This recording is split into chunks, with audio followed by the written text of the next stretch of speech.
In this video, I'm going to show you how to clear the cache in a Windows 11 computer. And this will free up space in your Windows 11 computer, and it will also increase the processing speed of your computer. So I'm going to start by clearing the cache in the hard drive. Click on the search icon, or you could right click the start menu, click search, and on the search space here type disk cleanup.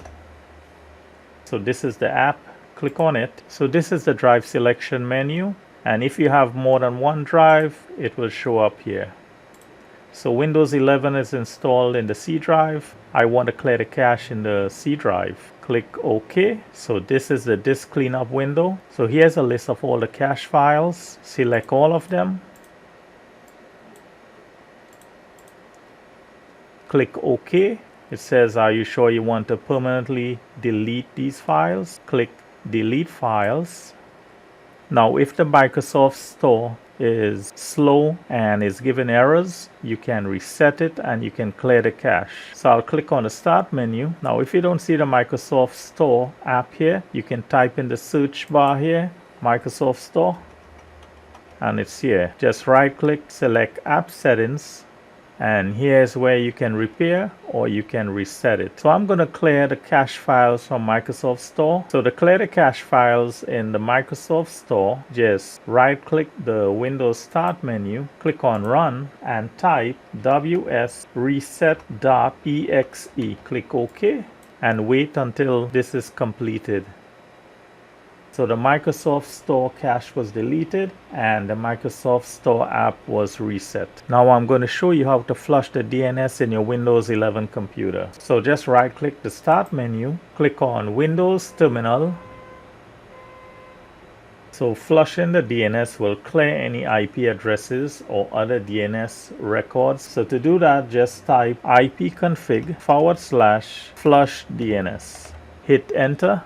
And it says successfully flushed the DNS resolver cache. So I'm going to clear the cache in Google Chrome. So on the right side of Google Chrome, click on these three dots here, scroll down, on more tools, select clear browsing data. So there are three options here. If you need to clear all the browsing history, you can leave this checked, and also for the cookies you can also leave this checked. I will just leave it unchecked. This is the images and files, so I'm going to leave this one checked. And on the time range, click on the drop down tab and you can select any one of these. I'm going to choose all time. Click on clear data, and this will clear the cache in Google Chrome. So to clear the cache in Firefox, on the right side, click on these three lines here, scroll down, click on settings. On the left side, click on privacy and security, and under history, click on clear history. I'm just going to leave the cache checked and uncheck all of these. And on the drop down tab here,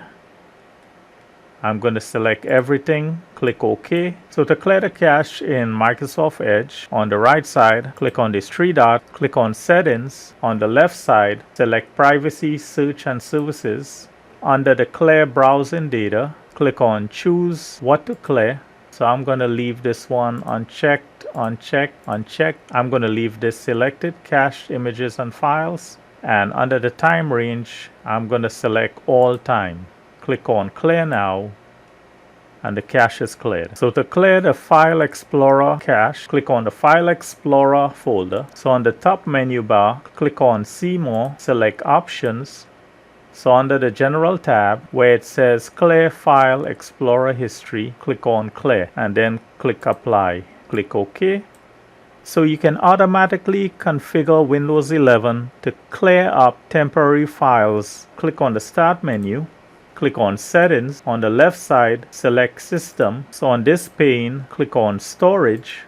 And this is the Storage Management section. And on Storage Sense, turn this on. Click on Storage Sense, and it says Cleanup of Temporary Files. So it says here, keep Windows running smoothly by automatically cleaning up temporary system and app files. Select this. So under the Configure Cleanup Schedules, select the drop-down menu here, and you can choose the schedules here. Every day, every week, every month, or during low free disk space. So I'm going to leave it as default here. So you can run StorageSense now just by clicking on this, and it would let you know how much space was freed up in your hard drive. And it also says that here. So I thank you for watching, and I thank you for subscribing.